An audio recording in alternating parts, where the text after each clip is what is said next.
Welcome to the talks of the EMAF 2021. And we are here at the Lagerhalle, the venue Lagerhalle, where we usually show films or present performance programs. But this year, everything is different, and we are online. So most of the parts of the festivals will happen online. We have a huge film program with introductions and additional materials, which you will find at our website and at emaf.cinemalovers.de. So, but we're here now at the talks, and this is the first talk for today. And I'm very happy to have Daphne with me, Daphne Dagrona, who created the talks program for the EMAF this year. And Daphne is working in digital art and culture, and she lives in Berlin. And the first talk which we'll have today, which we'll introduce, refers as well to the exhibition, which will be presented until the end of May in the Kunsthalle Osnabrück. And the exhibition was curated or is curated by Inga Seidler. But now I'll pass over the microphone to Daphne, please.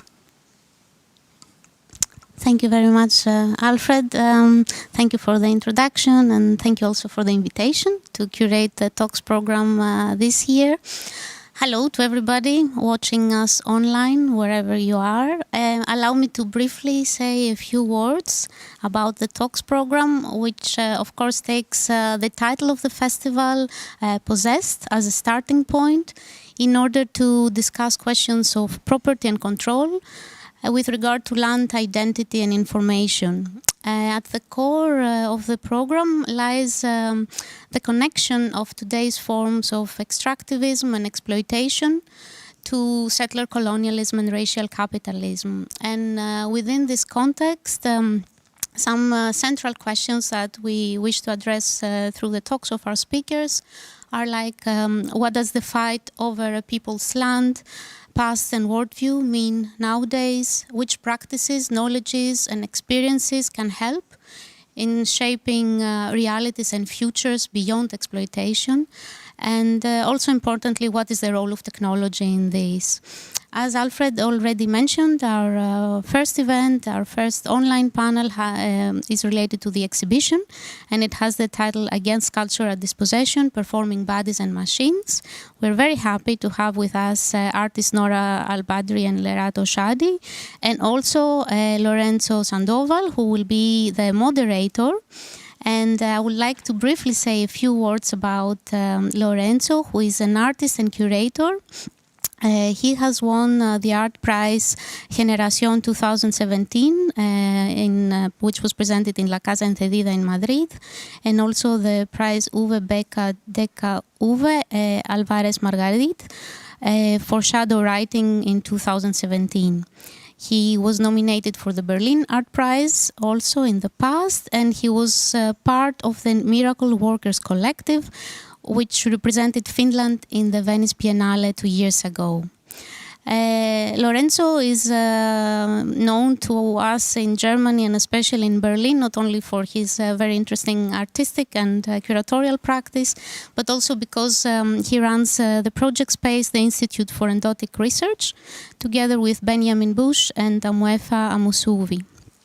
Before I pass over to Lorenzo, I would like to briefly mention that if you have a comment or a question, you should go from the website of the festival to the link that you find to the YouTube, and there you can use the chat function to post your comment. So thank you for watching us. Thank you for being with us today, all of you. And I would like to welcome our speakers and pass the mic now, the virtual mic, to Lorenzo. Hello, everyone. Hi, Daphne. Hi, Nora. Hi, Lerato. Thanks very much for inviting us for the talk. Thanks, Alfred and Inga as well. And yeah, first we're going to start with Lerato, and I'm just gonna introduce him. So Lerato Shadi born in Maiken, South Africa, lives in Berlin. Her work has been shown internationally, most recently in two solo shows at Kindle in Berlin, 2020-21, and at Kunstverein in Hamburg in July 2020. In numerous group exhibitions, like in the Musée d'Art Moderne at Paris in January 2021, the 14th Curitiba Biennial in Brazil, Kunsthalle in Amersfoort, and the 6th Museum of Contemporary Art Africa in Cape Town, both in 2018, as well as in the public program, the Parliament of Bodies at the Documenta 14th in Kassel, 2017. So please, Lerato, it's your turn. Thank you very much.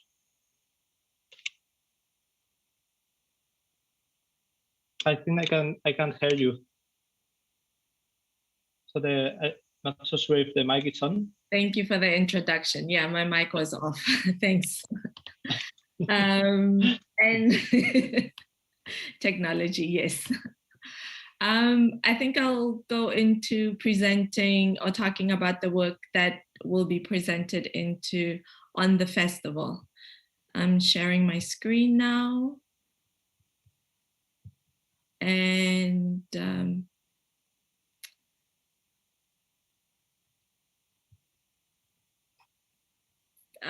you see that? No.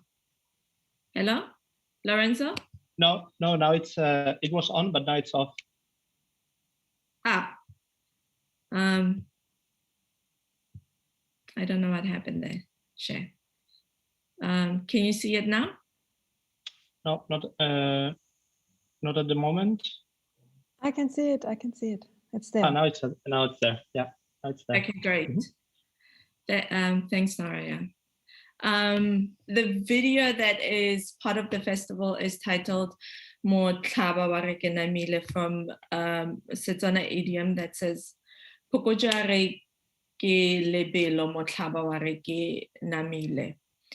And I'll come back to the title in a minute, but just to give an overview of the video, what happens in the video is you see this figure here, and for 7 minutes, the figure starts consuming something that is reddish brown. And they continue consuming it until you start noticing or getting the idea that what the person is actually consuming is earth. As you can see from this picture here, you have bits of roots that are coming out. And the figure is basically trying to, or starts choking themselves with the earth. Motlhaba wa re ke namile is from a Setswana idiom that suggests that the arm of justice is long, and the inspiration or the idea behind the video came from a text that I read as I was doing research, because a lot of my work deals with historical erasure. And while I was studying or reading and going down the rabbit hole of the internet, I found information that related to the fact that one of the reasons why the slave marks one of the reasons why the slave masks were used was to prevent enslaved people from committing suicide. What I found really interesting about that bit of information is that it wasn't the main bit of information. A lot of the times the information that came out about the slave mask is that it was to prevent talking, or it was to prevent enslaved people from consuming the products, or in the sugarcane, in the sugar plantations, for example, it was to prevent them from eating sugarcane. So this kind of went into ideas, or I became interested, I was still interested in ideas of historical erasure and what happens, or the different ways that history gets erased. in how a certain bit of information gets relayed more than another form of information, or in this case, how this particular form of information was not being expressed. Like, I'm just thinking about it because it's behind me. An example is that while I was reading on Sarah Batman, I came across information that spoke about how the Dutch settlers on a hunting excavation relate how they shot a sandman and ate his flesh, believing they were eating large game rather than a human. And that comes from Cavier's. So this bit of information is also similar to what I had read about the slave mask, or the information about how the enslaved person were trying to take back their own subjectivity by denying the slave master their property, because as an enslaved person, you were property.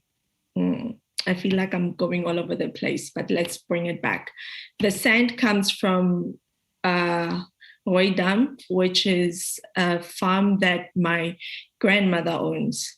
And it's really important because in South Africa, where you have, I think, 80% Black people and 13% white people, and in that space, land ownership is more like 80% white people, and Black people own very little land. So it was very important that this land that I was consuming was from that space and connected to ideas of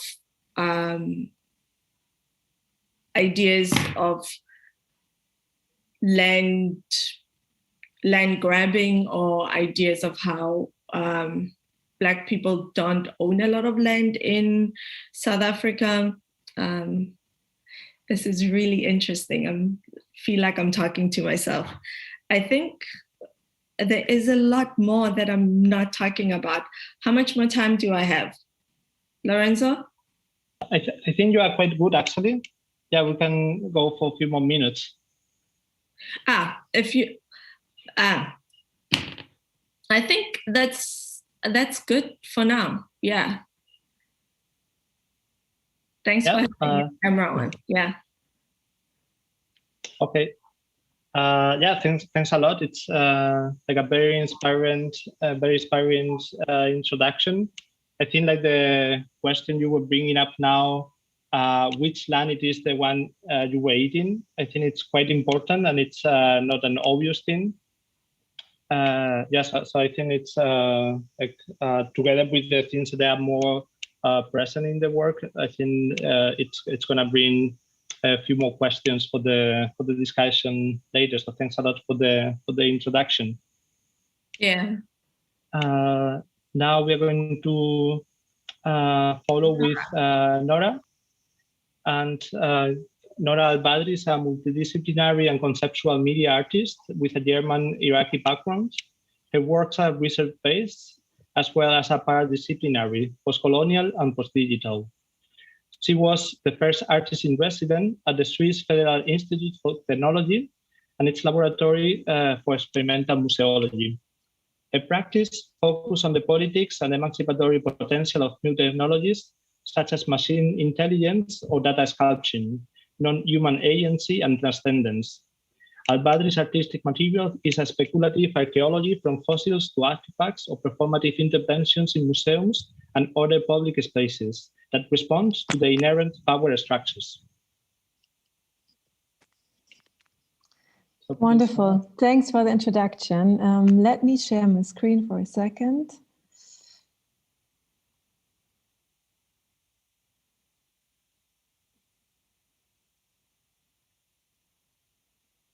Okay, maybe before I start to talk also about the work that is exhibited in Osnabrück, just very few words, but you also made most of it in the introduction anyways, that's great.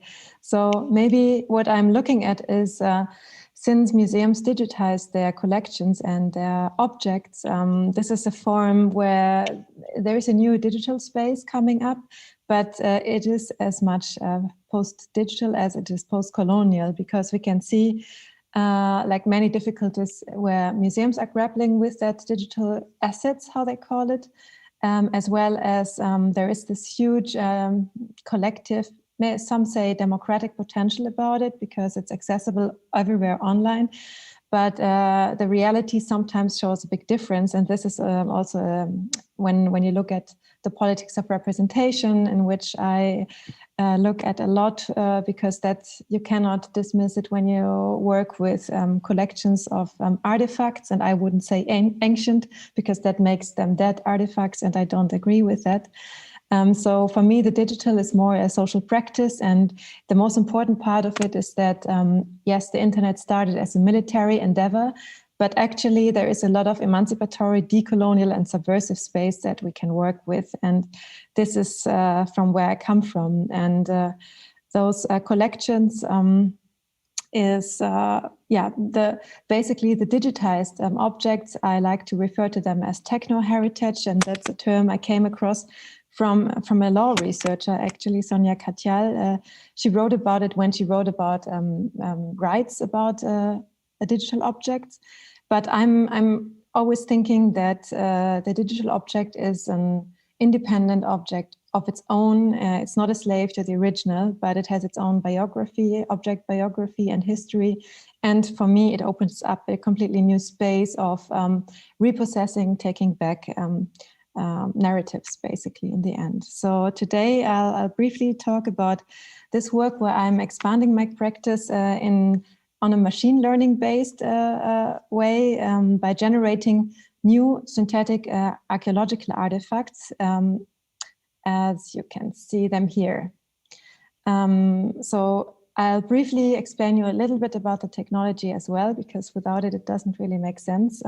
But here, what did I do here? When I was at the EPFL University in Lausanne last year as an artist in resident, with the help of 3 machine learning experts, we used a pre-trained neural network based on GAN technology. That means general adversarial networks, which I'll explain in a second. And this neural network was then trained with 10,000K images from 5 different museum collections, with the largest collections, in that case, of Mesopotamian, Neo-Sumerian and Assyrian artifacts, all coming from what is today Iraq. So there is actually not a need to name those museum collections, because we all know who they are, with the largest Mesopotamian collections. And the images we used for the training of the AI was we got it through the process that's called web crawling and scraping. And well, yes, without the institution's approval, even though I asked the museums beforehand. But 2 of them had an open access policy. That was the Met Museum and the Cleveland Museum. And here you can see an example of the 10,000 images that we used to train it. To give you an idea about the input data set, because this is very important. And the so-called diversity of the objects of the data set was very high. That means we had figurines, pottery, jewelry, fabrics, and so on. So there was a lot of work, manual work even involved in adjusting, and it's called cleaning the data sets. But yeah, so what we then did, before I take you to this journey of that techno-heritage that assembles the patterns of a specific time and era and geography, briefly what happens with the AI, it's just to give you an idea about it. It's the same technology that is known also as deepfakes, that's more widely known. And to me, it's important that we realize, of course, the machine doesn't see a single image, but it only sees numbers. But the output of the neural network then is an image that absolutely makes sense to a human again. And in a way, it is interesting to me to see the parallel towards archaeologists, where like well-trained and experienced archaeologists, they are also able to detect patterns and approximate time and place where objects are coming from, so can actually do any well-trained AI. And so the technology is known for deep fakes. This is a very popular example. I like to show it because what then happens when you train the neural network is it not just mimics or remixes the objects you input, but it does understand the concept, in this case, of a face, what a face has, one mouth, a nose, two eyes, and then put it together in a very different way. And yes, it still produces very uncanny images, I would say, of humans or objects, and in my case, archaeological artifacts. But it distorts and challenges all our understandings also of authenticity, I think, and therefore it's a very interesting artistic tool. And here you can see the process of learning of the machine, actually. So we kind of can look into that moment where the produced images, they can be photorealistic, but they are no photos because each one of them is made up from a noise of one of hundreds of epochs. And here we can see a few epochs. That's a repetition of learning. And then, of course, I'm asking myself, how new and original are these images really? And is this verisimilitude, or does that even matter? Which are much larger questions, I think, when it comes to what knowledge and forms in the arts are passed from generations and how we as artists also are inspired. And that is why I named this series a Neuronal Ancestral Sculpture series. Because it just makes sense to me. And what we can see through the GANs here are actually the visual semantics of very, very large, in that case, visual data sets.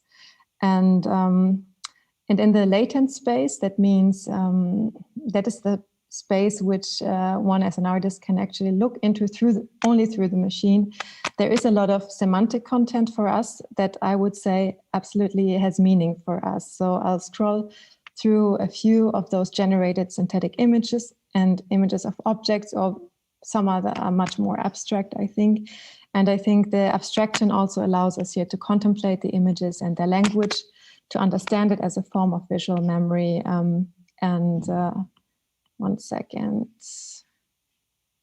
So for me, it just made sense to apply machine intelligence to digital heritage collections and its cultural big data, I would say, because it gives us more speculative, more abstract insights on the search for visual language and form or pattern of an era. And the interesting part here is that the image as an artifact works, and it's a visual trace of the past, which objects, I think, are made to transcend time, as well as the potentiality, because it's automated, because it's machinic. It can be an infinitive series of aesthetic references. So I showed you the input images earlier of the objects. I think the data set carries time and memory themselves, because you can see the patina, you can see the broken pieces. And yes, most of them are mid or low resolution. That is also a bit due to the technology, what it's able to do in the moment. But subsequently, new synthetic images are evolving as some form of living memory. I think what is very true here is that the materiality is still important, because it's the input, and the AI is seen kind of a technology that is performing and processing our collective memory. And I think due to the amount of information AI always includes in like a collective consciousness or a collective agency, we are dealing with things like what Marx called general intellect, Foucault called it episteme, or Simondon transindividual. The researcher Matteo Pasquinelli summarized it quite beautifully like that. But what also does this have to do with the ancient objects? I think it's very interesting to look at ways to try to understand why or how, from which starting point they were made in the first place. So I'd like to quote Zainab Barani here. She says, for the ancient Mesopotamians, an immediate encounter with the past was possible through the images and artifacts of antiquity, not because works of art represented in a secondary or removed manner historical or mythological scenes kept in collections, but because of the very direct encounter with the past itself. And how much time do I have left? Lorenzo? Yeah, we are very good with time, actually. Okay, so 5 more minutes maybe? Yeah, 5, 10, okay. That's fine. In this case of the series also of Babylonian Vision, that is the videos you saw, the focus lies specifically on the Iraqi geographical region and its artifacts, because Iraq nowadays in a way is understood as a death world where one is excessively confronted with human as well as cultural losses. And in a way, I'm seeking here a contribution to another futurity, which is characterized by creation rather than destruction. And for me, this is a form of world making through archives. And one of my assumptions, of course, here is there is a power inscribed in the digital object. And this is actually also much practiced among many indigenous groups, that the handling of the digital object is the same as with the material one. So after all, I would say it's about what meaning we give to the data sets. And actually, maybe a side note, when we apply AI-based technologies, one also needs to look at the related indigenous AI protocols too. And the best ones are those that are made and trained from the communities that they are applied to, of course. That might be self-evident, but it's rarely done with AI systems. Maybe also another question I had, of course, was, this is like it's more a visual barbook, like maybe computational approach to the form itself through the input material. One immediately works with memory and time and image. But the backstory also of this project, I want to come to an end also, but is to talk about the politics of data sets and what that actually means to use those kinds of data sets for training a neural network. Because as you can see here on this diagram, it's also here a lot about representation. Because today data sets are trained with millions of images governed by large corporations, of course, and 80% around roughly of the content originates from the global north, which to me says that there is a visual hegemony here. And that, yes, can be a very big advantage in the surveillance age, not to be seen, of course, but it can also lead to being dominated again by Western visual culture. And it's not actually just about global north and south geographically, but it also means that currently AIs can identify rich objects from richer households easier and better than from poorer households. So it's also a question of class, of course, in the end. And this leads then to an ever perpetuating visual dominance of just a few contemporary cultures. So image creation through GANs is a way of world making and connecting with a visual language, in this case of the Babylonic past, our ancestors' past. And I understand this generating techno heritage and also taking the hands on the collections that are so far locked into Western museums as a way of practice of resistance. And so it's called actually general adversarial networks, that technology, but I would say the adversarial here is the decolonial. Thus, part of the work is also to actually decolonize data sets. And in addition, of course, the AIs, we hear a lot talk about AIs as black box systems. That means that it is almost impossible to trace back what was the input data. In my project, it turns actually in a big advantage because the chosen museums can't make a legal case against this form of image creation or that of me scraping the images from their databases, because they will never be able to prove which data sets are actually used. So ironically, the black box problem can also be used against the colonial machine, I would say. And this is also where I'm always pointing towards where the emancipatory potential of technology lies. Where there's a lot of fantastic potential, I would say, and where it can be really liberating. So this is another thing. I wanted to come to an end maybe with one last central point also about those technology as a social practice more. It is very important that those technologies are not yet mastered, neither understood by the colonizer, and in this case by colonizer, I refer to the museums, which then are no longer gatekeepers of culture and heritage. Instead, they only represent a fraction of seeders and digital assets. So the museum with its very persistent Eurocentric allocation of cultural values is very much dispersing in times of open data. And I think what the role of machine learning is in this process, it makes patterns visible, also those that we don't talk about or those that we don't know about. And Wendy Chun describes this in her essay, Queering Homophily, very beautifully, where she says, machine learning can offer the generative power of discomfort. And some critics of digitization of cultural heritage, of course, believe that the value of the original is diminishing if the access to the digital is increasing.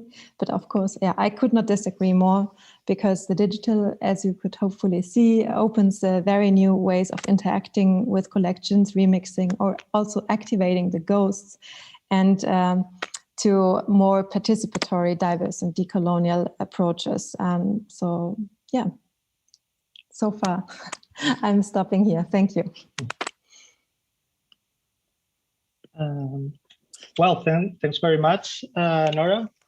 I think yeah, it was a very beautiful and inspiring presentation. We are very good with time, actually, which is very strange. Like, yeah, and I was thinking with both cases, actually, with both presentations, there is like this geographer from Italy, Franco Farinelli, who has been writing about how, with the art of cartography, one very important point, it was like to start to think with the division of land, no? So before, like, the Renaissance and the appropriation of the lenses in the camera obscura by the Europeans, because it was like a technology brought by Hallett and the invention of the lenses, like how these elements of the cartography, like it was possible to divide land. It was what allowed the beginning of like global accumulation as well. And I think like this question of division, it touched both elements in Lerato's case with the question of land, but also with the question of the data sets. Actually, data sets, there's like a division of categories. So if we think information as a territory, as a geographic composition of information, the question of division, I think it's quite important in both of your cases. So like together with that, there's other element that it was in both presentations, that it's the notion of history and erasure, like how like there are elements of history that are left out intentionally of history, like to create certain narratives. So yeah, I would like to ask you both, maybe if you can give some more inputs about the relationships between history, erasure, and land. It's for both of you the question. So I don't know if Lerato has the mic on. So that's a good question, and it's also a really nice and big question. I think in my work and in the research that I'm doing, which is sometimes I don't really see it as research, I see it as the process of unlearning and relearning. Because, for example, in South Africa, when I was growing up, South African history started with Jan van Riebeeck. And Jan van Riebeeck was our colonizer, the guy who was on South African money. So that's when the official history of South Africa began. That's a big example of historical erasure, which means that before Jan van Riebeeck, I did not exist. And Jan van Riebeeck discovered me and my people in South Africa. And it was also the official history, not just of South Africa, but also of the West. The famous historians who say that before Europeans arrived, there was only darkness in Africa. There was no history. Or my favorite one is that a lot of white people like quoting the Heart of Darkness as a historical source of Africa, of Africa, of the country, Africa. So historical erasure also becomes a really, really good tool that has systematically and historically been used to oppress and also to take away land. So in South Africa, also one of the official histories was that, as we know, the Bantu speakers moved from the middle of Africa down to Southern Africa. So the official history of South Africa was that white people arrived at the same time as the Bantu speakers. So white people were had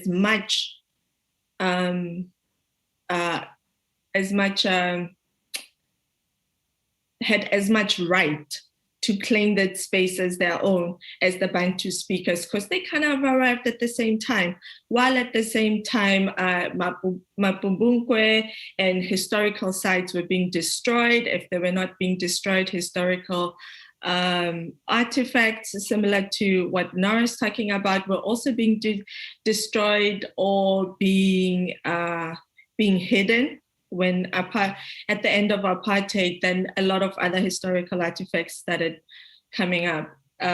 Also, a really famous one is that there's a white archaeologist who discovered the Great Zimbabwe, and because he could not believe that Black people built Great Zimbabwe, he basically destroyed the site looking for white evidence. He was like, I'm looking for evidence that says that white people built this. Queen Sheba built this, and she was white. By the way, she wasn't. She built this, she was white, so I'm looking for her.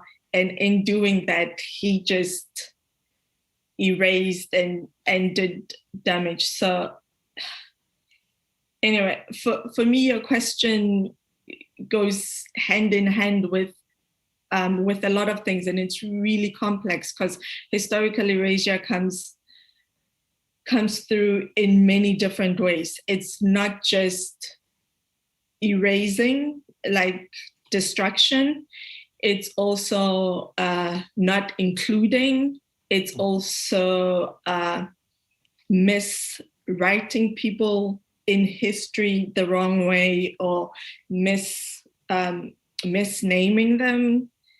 The most simple one is also that in South Africa, we have a history that if your name was Matapelo and the white official couldn't spell Matapelo or did not have, was feeling bad, they could just rename you Mary. So that also is destruction there. Also because our names have meaning, they're connected to how you were born, that might be connected to who you were named after. There's a lot in naming, which also another thing that goes into it with the Enlightenment era about how the white man had the right to name everything, including me. So that's why I'm like, it's such a huge question. And then that also goes into questions of land, of taking the power. It goes to the 1885, the Berlin Conference, where you could just have a bunch of Westerners sitting at a table dividing Africa as if it's a piece of cake with its people and its history and its complexity. I'm like, maybe Nora will do a much more articulate job and putting it into place, because there is so much there. Yeah, I'm glad you started. It's a big question. We can just pick a few little kind of horrible points of erasure out of it. And maybe one thing, for example, what I don't know, at one point, I'm really so tired of this the kind of narrative what we hear until today about the ancient cultures, for example, that are so much disconnected to today. That's like the Mesopotamian one in this work, for example. It was a great high culture, but now the people of that land are not seen anymore at all as anything close to a high culture. And those kind of, what's it called, perspectives, I want to say Blick, I don't know what's the views on the same geographies, same spaces. It's like highly problematic, and it might be the dominant narrative, but it's absolutely not the only one. And I would say at one point it's going to be obsolete, but not just by itself, but only with many of us pushing towards it in a way. And also I mean, in the data sets, you could see very clearly, I think, what erasure means. Also in the digital realities, it's too obvious in a way, but yeah, it's there. And I have to say, I was a bit shocked, but of course not surprised, but still I'm always shocked when I see those things. And I'm wondering what we can do about it. And I know actually in those cases, I said it very quickly in the talk, but maybe I want to go back to this because it's very important, is even those like, it's not a technological problem at all, right? It's a cultural one, but those, when we can, I don't know, I wish kind of for a time where we can also create like meaningful technologies for very different groups of people. And I think now we more and more realize how that's possible. And it's in a way even more easier than those, oh God, I don't want to say the word, than those universal data sets, like so-called universal data sets, because what I think what's going to happen is that we will have very much like more local and also self-governed AIs, if you want, or machines, I don't know, that will work much more for the people and not, you know, exploiting them even more or perpetuating some shit we can see now. Yeah. Yeah, absolutely. I mean, like, I think like with both things you are saying, like there are two elements that I think that it's fundamental to think about. One is a question of rethinking time, like how like the way of history is, it's commonly thought it's like a linear progressive time. So actually everything appears to be like the newest part, it's like better than the past, which it doesn't, I mean, like history of fascism, for example, shows that history, it's never progressive in the sense like it gets better always. That's like a fraud actually. So we have to start to think like time, it's not linear and it's not progressive. So we can go back and forward in many different ways to thinking about ancestry, but repetition and so on. And I think that's a problem imposed as well with the idea of progression in leftist politics. When we think about like the calendar that the French Revolution were doing, like they did like this like type of time also divided in 10, because like the decimal time, it was supposed to be the scientific one, so it could be better for understanding revolution. Which, for example, that's what it does. It's ignoring the composition of time previously, like based on the system of 12. Actually, it was based on a relationship with constellations, so connecting micro and macro structure, which it was very sophisticated in the so-called, as you were saying, ancient cultures, but also like in Africa, actually, like whole time and history, it's quite present in many different artifacts, which also brings to the other question I wanted to address, like it's the notion of writing. Like how we tend to think like writing it's only made by words, like the alphabetic writing, but actually like there are many different ways of writings, and including history. Of course, like textiles, ceramics, inscriptions of many kinds, but of course like music performances and the body itself, like the storytelling through the body, like like how bodies are also carriers of histories and stories. No, I think like the question of like how we can approach time, and the question of like how can we think very differently about writing, like it could give us like some hints like to retrace like many different possible constellations, like which actually I think that the notion of diversity in history it's quite important as well. To be allowed to think in different positions even at the same time.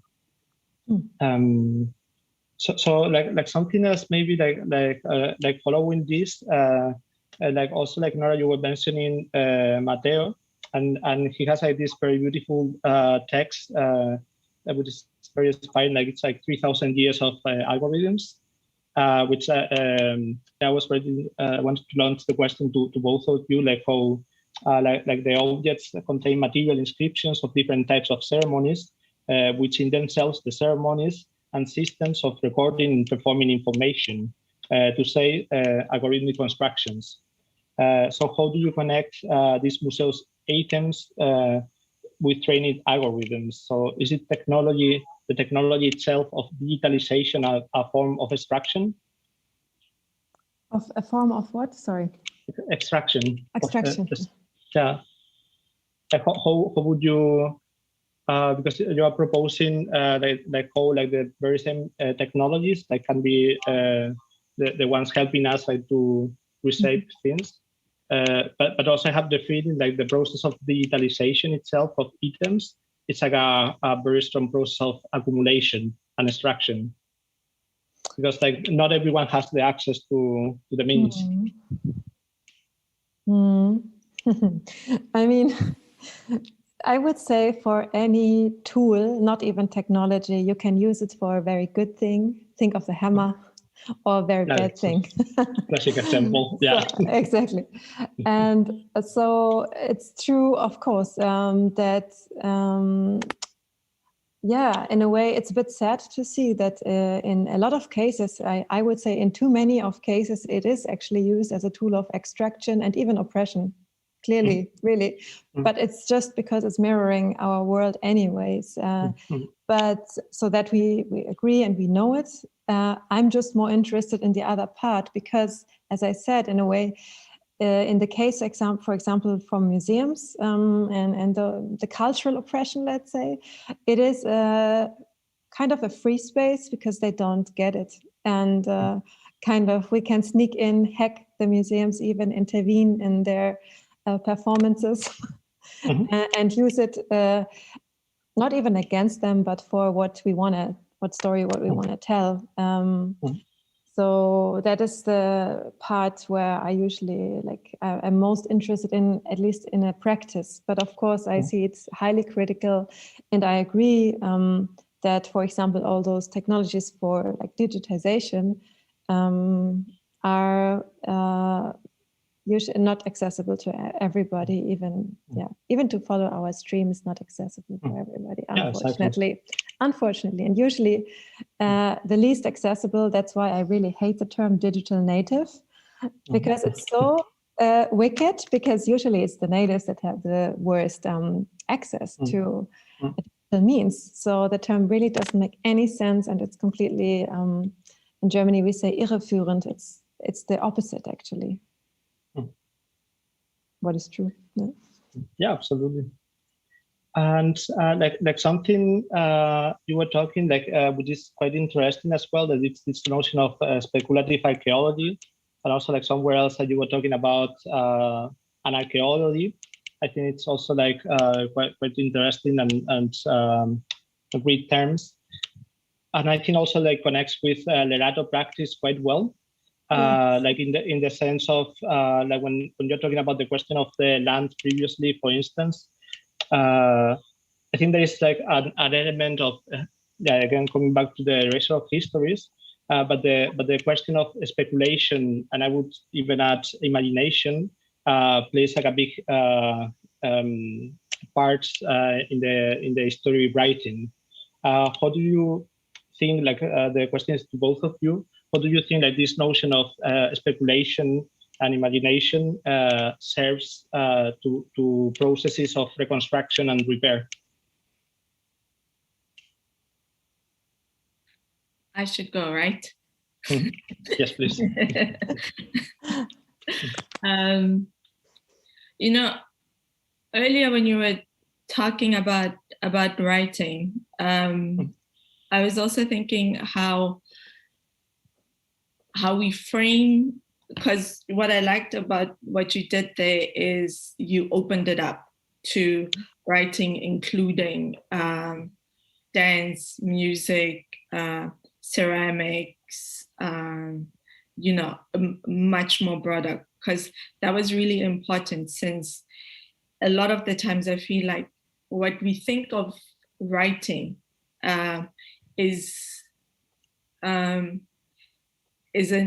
tool of exclusion and oppression in a way, because then this idea of writing is a very Western idea that excludes a lot of things or a lot of people. It even excludes to an extent where you could even you might even, I don't remember what I was reading, but it was suggesting that if it's not this alphabetic writing, then it's not writing. It was basically suggesting that writing is only something that is within the West, similar to how philosophy is spoken about as philosophy can only be a Western thing because it comes from whatever root in any other culture. What they do is not philosophy. So I got really excited with the opening up of writing. Now I've actually kind of forgotten your question because I went on with that. Like the question right now, the last one. I mean, also maybe I forget. No, but it's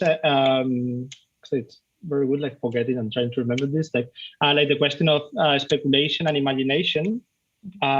Which role do you think it plays in processes of reconstruction and repair? Oh. Susan, you have big questions for us. Yeah. Well, you have big works, so it calls for big questions.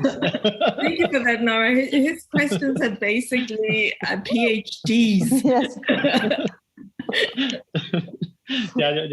I mean, it's quite your work inspires. So speculation and imagination play a very important role. Well done. Yes, we'll take it. Check.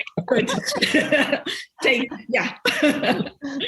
No, but for example, in your case, like on the slave trades, I was thinking like for example, how Glissant is talking about like how like when he proposes the history of the Americas, like it has to be from island to island, because there are many empty spots in between these lineage and connections of the Black cultures like through the Atlantic.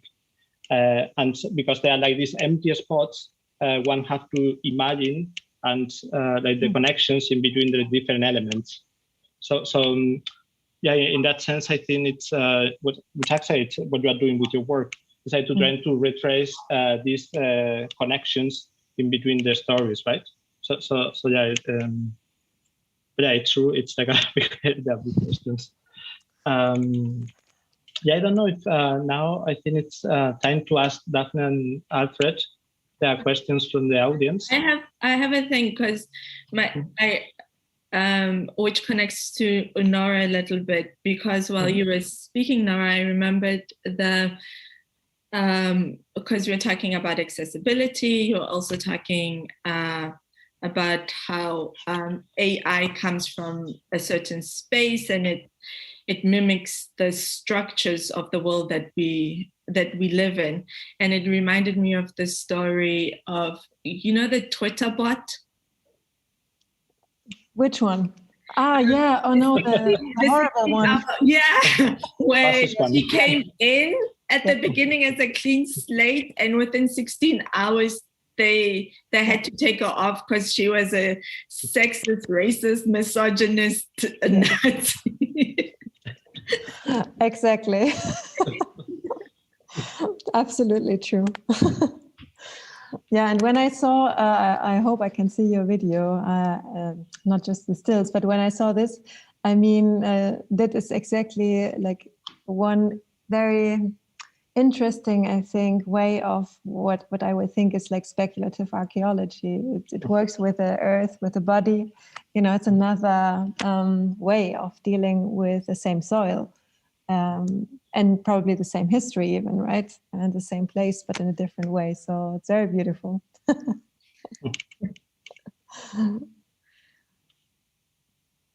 Yes. Hi. So that's Hi. definitely hi. Still here. Hello. Yeah. Yeah, I don't see a question or comment from the audience, but I would like to exercise my right as a host and ask a question as well. Yeah, so I was thinking. I mean, I find that your works connect beautifully, also because, as Lorenzo also said, it has to do with time, it has to do with writing, it has to do very importantly with cultural memory. How the body, in a way, remembers, but also, if we can say it a little bit arbitrarily here, how the machine remembers, depending on how we kind of feed the machine with data sets. And I wanted to kind of go from this to a question that it's a kind of a very practical one. Because I think all of us are based in Berlin, and this is, of course, a city in a country with a colonial past, discussing questions of cultural dispossession. And I was wondering what changes from your experience when your works are presented in, let's say, in your countries of origin or in the continent, let's say, because I would imagine that the audience would react differently, and also that this is a different experience for you as well. If you can say a few words about it. Thanks. Anybody that feels, yeah, as you feel. In a way, I can try. It's a difficult question. It's a more an emotional question even, or like response that I immediately have when you ask it, because I feel that when I exhibit not only in the country of my origin, where I've never exhibited, but I have broadcasted my works, at least in Iraq, but in other southern countries, the people come to me, or I get the feedback if I'm not there, that the work resonates a lot with them, and they immediately understand what I'm doing without me explaining too much about it. So I feel it is much better, like better in the sense of understanding, but also in the sense of the resonance with the people perceived. For example, yeah, also in, I don't know where, there was maybe a bit special when I exhibited the replica of Nefertiti in Cairo. This is like a very specific case, but even when I exhibited the same 3D print of the Nefertiti in Peru, the Peruvians came and they say, "Oh, can't we do something about it with the Inca gold? Because we have the same thing here and it's a fantastic project and we love it." So I think I'd also rather speak to a Southern audience, I admit it. Because I think here most people are like fed up with they have too much stuff. I don't know what's it, saturated. That's the word. Anyways, and yeah, that's the truth. I think for me it's similar in a different way, in that a lot of the times I think, or I feel like I make work for me.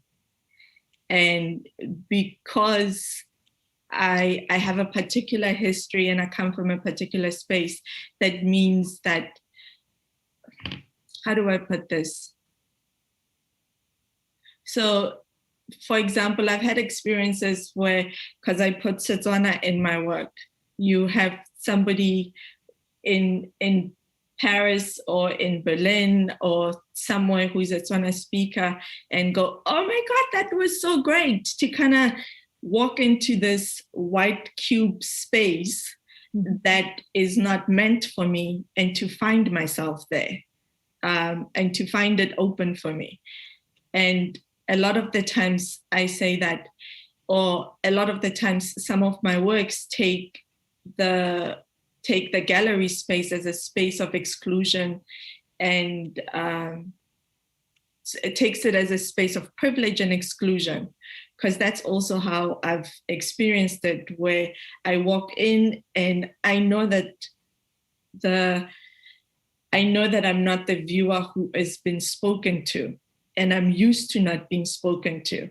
So then I try to do, when I have works, I have a particular audience where I'm like, yes, you are being spoken to, you are being privileged, but it's not there to exclude everyone else.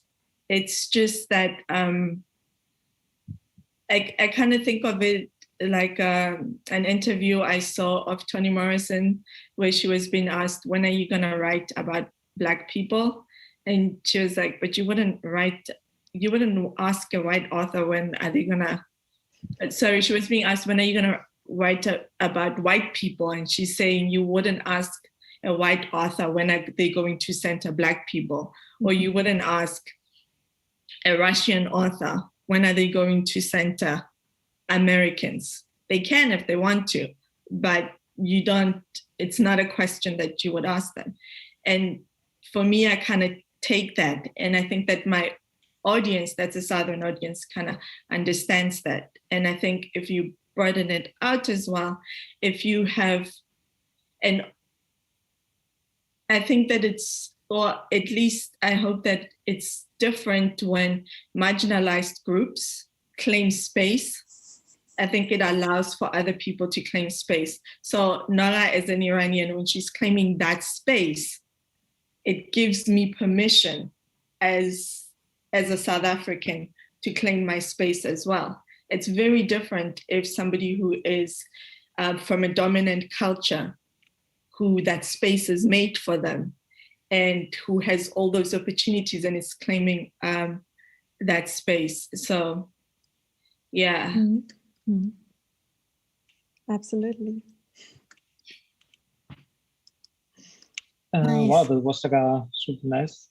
And I don't know if it's a very good way of closing, actually. I think it's a super good way of closing if there is some more questions.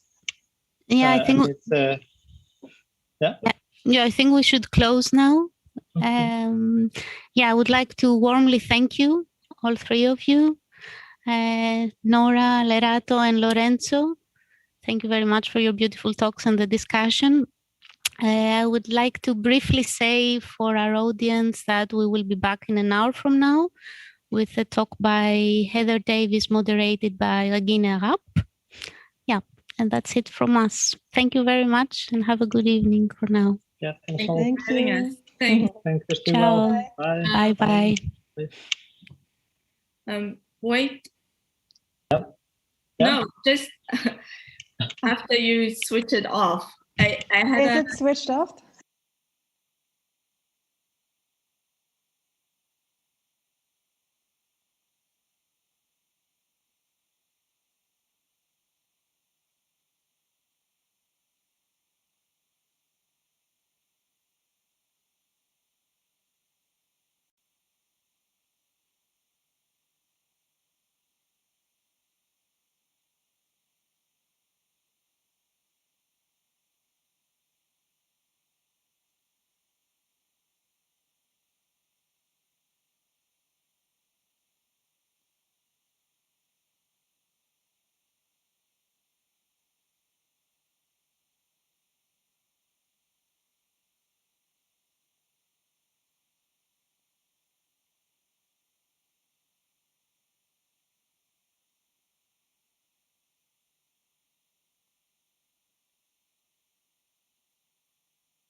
will log in also from my computer. And if there are questions, I will put them there for you to ask them.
Hello and welcome to Petrochemical Legacies of Possession and Haunting.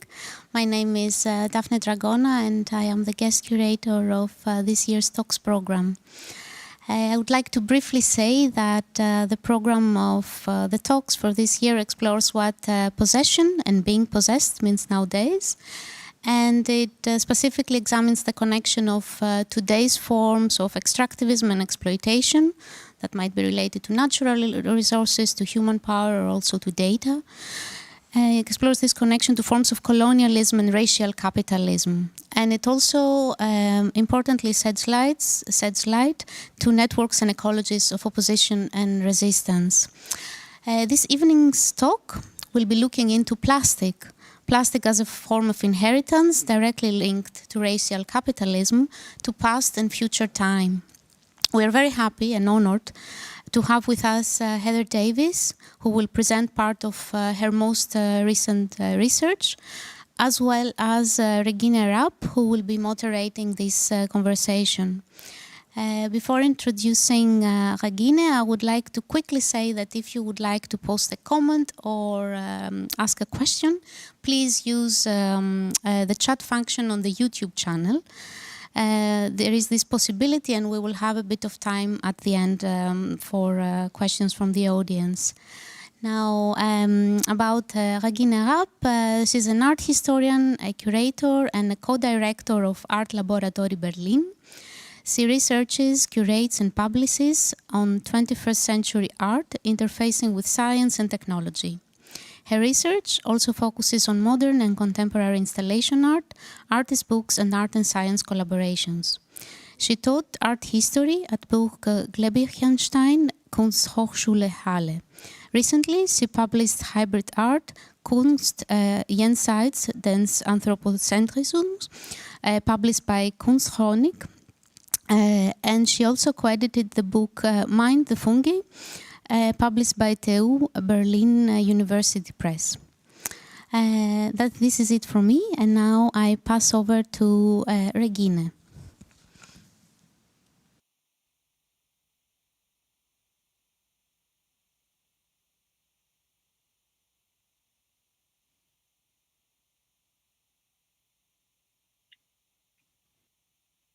Good evening, everyone. I'm speaking from Berlin. My name is Regine Rapp, and I'm from Art Laboratory Berlin. And I thank Daphne for inviting me to moderate Heather Davis' talk tonight. I'm very pleased to present our speaker tonight, Heather Davis, with whom I share a lot of mental companionship. And for many, many years, I'm very grateful to be nourished by wonderful thoughts and friendship. And I see many discursive bridges. I'm very happy to be here tonight. And let me introduce you to Heather Davis.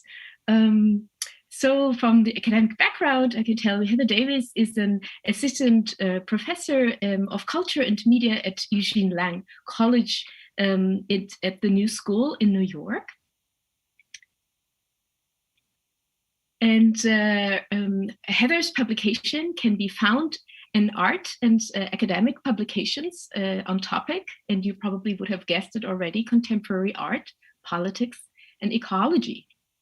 She has lectured internationally, and just to name only a few, for instance, at MoMA, Columbia, MIT, Sonic Acts Academy, and the Haus der Kulturen der Welt here in Berlin, also in the context of many years of ongoing projects under the umbrella of the Anthropocene. I had the pleasure to listen to her interesting talk in 2014 in the Transmediale. And she's a co-editor, and if you haven't read the book, I warmly recommend you, Art in the Anthropocene, Encounters Among Aesthetics, Politics, Environments, and Epistemologies. Published in 2015, and she's also the editor of Desired Change, Contemporary Feminist Art in Canada, which was published in 2017. And in press is at the moment The Breathing Land on Questions of Climate Change and Settler Colonialism, to be appearing in at Routledge. And there is another upcoming text, The Future Now, 3 Tales of Ocean Plastic, also appearing at Routledge, in the Handbook of Art, Science and Technology Studies. And tonight, we're going to hear a lot more about the publication, the upcoming book, and the current research project of Heather, Plastic Matter, Duke University Press, which will be appearing in a couple of months, and we can be very happy to have you here, Heather, and thank you so much to share your wonderful thoughts with us. Thanks so much, Regine. Yeah, just to echo my thanks for the invitation. Also to say that I'm coming to you all from Jajaga, otherwise known as Montreal, which is situated on the traditional territory of the Ganya-Gahaga people, a place which has long served as a site of meeting and exchange amongst many First Nations, including the Ganya-Gahaga of the Haudenosaunee Confederacy, the Huron-Wendat, Abenaki, and Anishinaabeg, and is now home for many indigenous peoples from all over Turtle Island and the world. And when I say this, I do land acknowledgements at the beginning of almost all my talks, and I use it as a reminder to myself, and sort of as an invitation for you, the kind of broader community, to hold me accountable to the ongoing work of settler colonialism, as I know it's very difficult work and it needs to be done collectively. So again, thanks so much to Daphne for the organization of this amazing festival, and for the invitation to be here. I'm especially excited to be here on Earth Day, and to be doing this talk in that context. And one of the things sort of that immediately popped to my mind when I heard about this was this beautiful quote by U Thant, on the occasion of the first celebration of Earth Day, which was in 1971. And he says, with all their genius and all their skill, they ran out of foresight and air and food and water and ideas. And he sort of said this in the context of ancestors looking back at our time, or sorry, those to come looking back at our future ancestors, I guess, looking back at our times now. And just to sort of say that this quote has been incredibly important to me because of his emphasis on understanding that ideas are central and important to the work of ecology. So also just to say that the work that Regina does, the work that Daphne does, the work that the other folks who are presenting here, I really feel like it's incredibly important work in relationship to environment and environmental justice movements. So also to say that what I'm going to be presenting today is just a small kind of sliver of a much larger project that Regina referred to. And this project is really interested kind of more broadly about the relationship between plastic and inheritance. So in part, the reason why I'm interested in those questions is because my own grandfather, my maternal grandfather, worked as a chemical engineer and later as a manager for DuPont, which is a notorious and very large chemical company based in the United States. And part of my working through of these questions of what plastic means and how do we think about it in the world is really thinking about it as this kind of material instantiation of a certain type of understanding of matter and our relationships to ecology that comes from a Western point of view. And so in some ways, what we can think about plastic as is the kind of material inheritance of whiteness.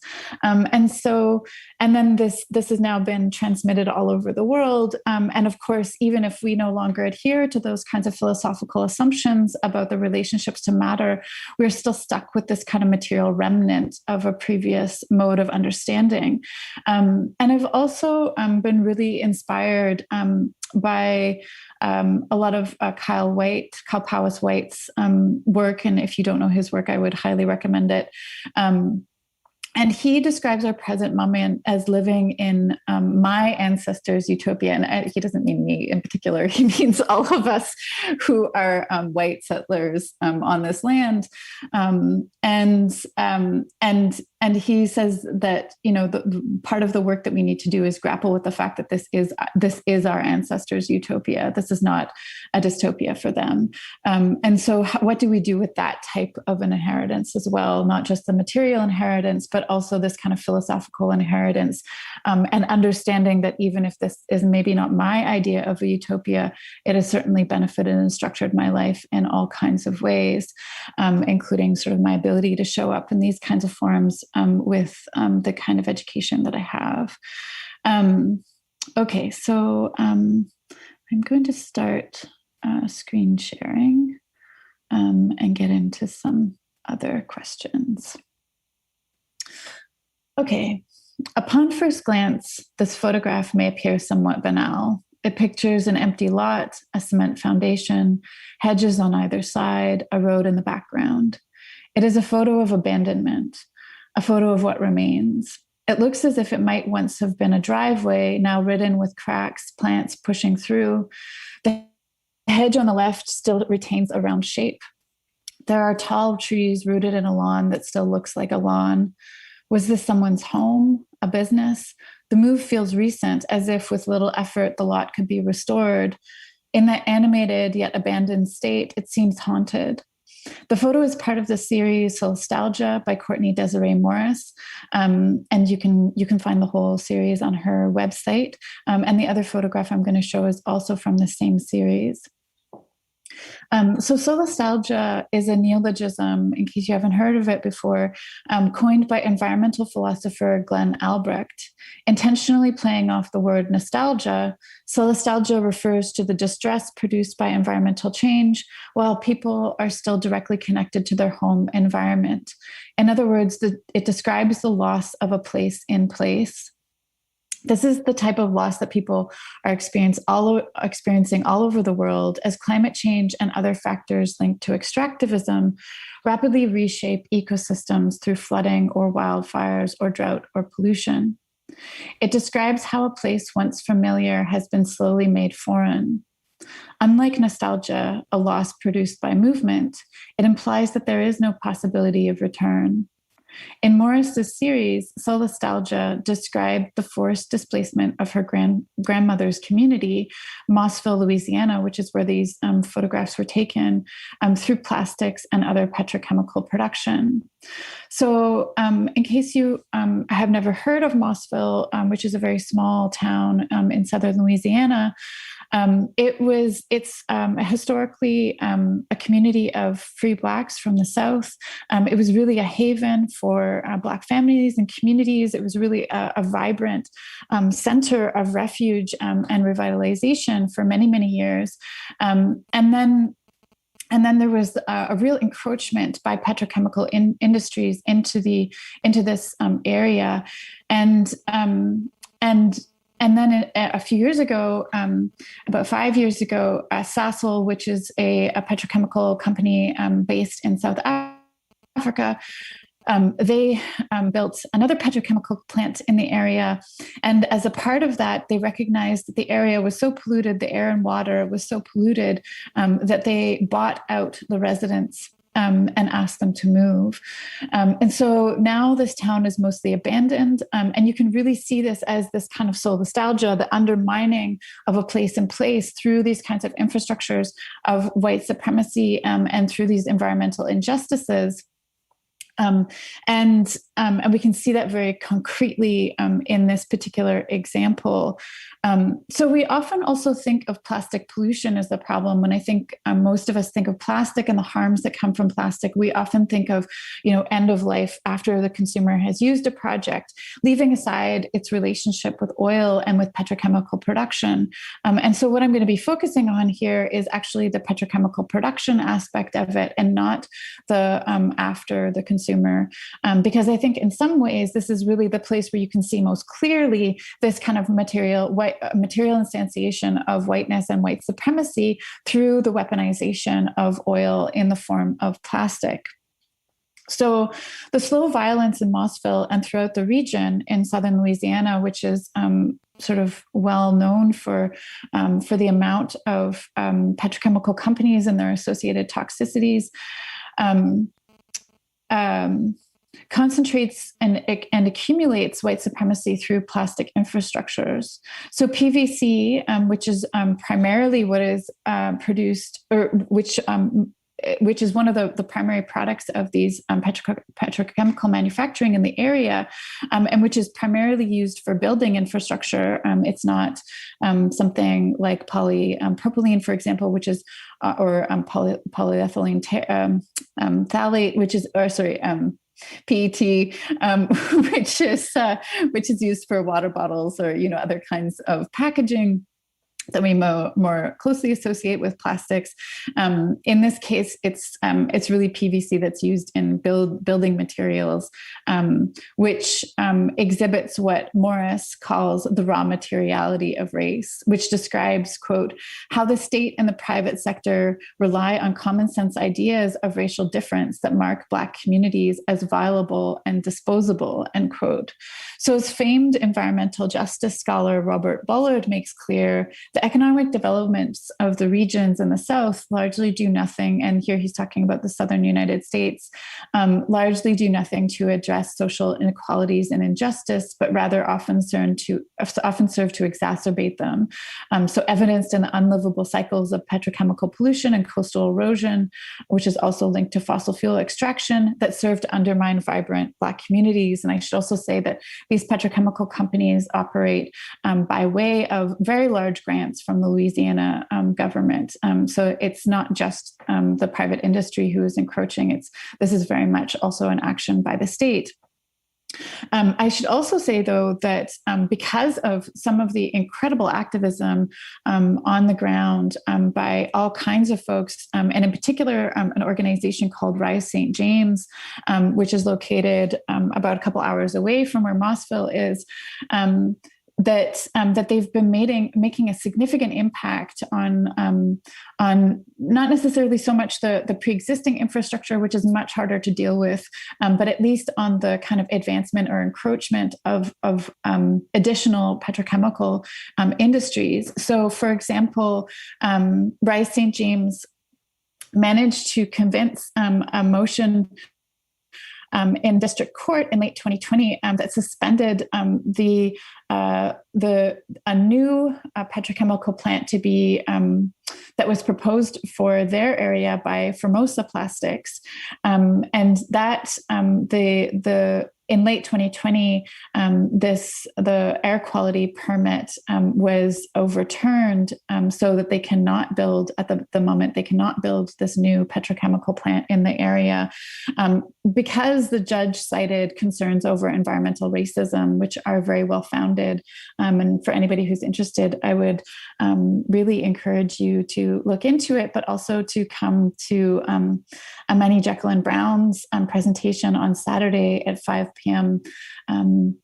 Central European time, because she's going to talk with far more authority than I could about this and about these ongoing resistances in the region. But just to point out that this is a really deeply significant ruling, which really disrupts the ways that environmental racism has gone unchecked in the region for so long. And it's hard to not read this ruling outside of the ongoing work of local environmental justice justice advocates, as well as the larger uprising of Black Lives Matter that has been going on for at least the last 7 years, and of course has a multi-centuries history. So that's to give you a bit more context about the region. But it is not only the content of solastalgia that plastic is linked to photography. So photography is also a medium that has always been dependent upon plastics and petrochemicals. One of the first precursors to plastic, as they are known today, was celluloid. And celluloid was the generic name for cellulose nitrate, made from a polymerization process derived from plant material. It was originally created to replace billiard balls and was later used as an alternative to horn or ivory. But celluloid became famously associated with media technology through its use in cinema. As journalist Stephen Fenichel remarks, celluloid film succeeded in raising the first plastics cultural profile from a medium of mere mimicry into a priceless repository of human memory. Plastic becomes central not just to the material culture of 20th and 21st century life, but to mass media and human memory, including in photography. Later, audio tape, vinyl, and CDs came to etch the human voice, music, and images onto various synthetic polymers, and this also very much continues into our digital media, as most digital media contains about 18% plastics.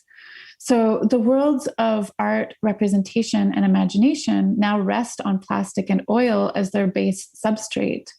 As English and environmental humanities scholar Stephanie Leménager writes, quote, "Oil itself is a medium that fundamentally supports all modern media forms concerned with what counts as culture, from film to recorded music, novels, magazines, photographs, sports, and the wikis, blogs, and videography of the internet," end quote. So contemporary culture is saturated in oil, especially contemporary media culture and artistic cultures, which means that it is also saturated in these kinds of environmental injustices and the differential harms and benefits of oil and plastic. So this is not to say that we should abandon contemporary media or just, try to, just not use it, but to think seriously about its relations beyond its appearance as a communicative medium. In other words, when engaging in oil media, we need to make our words, our images count.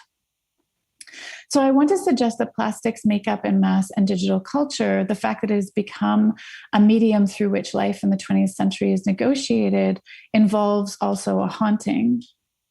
This is not only because of the ways that plastic transmits a violence outward and how it shores up white supremacy, which I hope is clear, but due to the fact that it relies upon the unearthing of ancient plants and animals for its basic composition.